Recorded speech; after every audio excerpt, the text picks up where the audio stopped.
Bob Pisani has today's ETF Edge. Hey, Bob.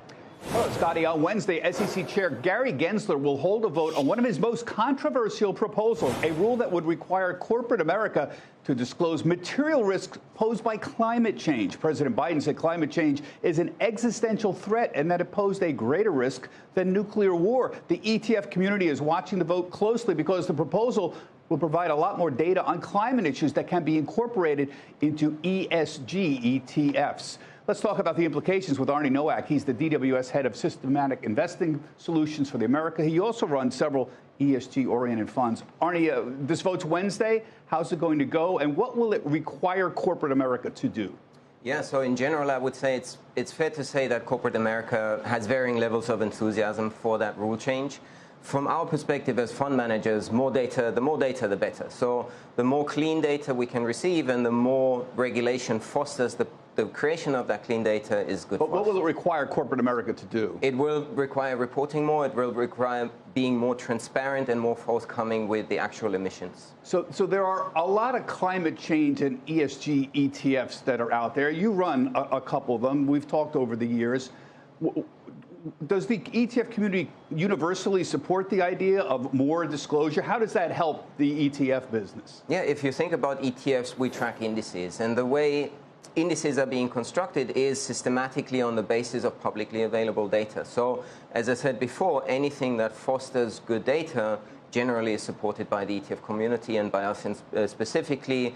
If you look at USCA, S&P, some of the funds that you mentioned, it's important for us to have clean data. Yeah, we're putting up some of the funds that you manage right here. Now, remember, a few years ago, we covered this extensively. Environmental, social, and governance, the ESG story, those ETFs were all the rage.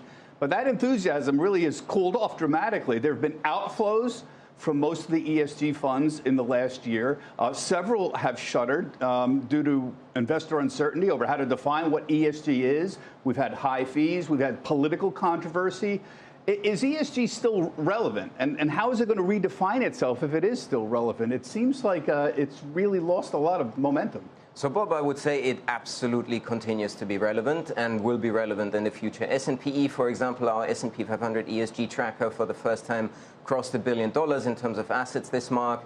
And USCA is a climate-specific index tracker with over $2 billion worth of assets under management, really focuses in on climate-specific topics. So to your point, it's being redefined as something more specific. We come from a broad ESG, environmental, social, and governance-related investing, to now specifically honing, for example, on climate-specific topics. Yeah, with all this new data that's going to be generated by these disclosures, it's no wonder the ETF community is really supportive about this. We're going to have a lot more on the SEC's proposed climate change rule and what it means for your portfolio. That's coming up on ETF Edge at 1:10 p.m. Eastern Time.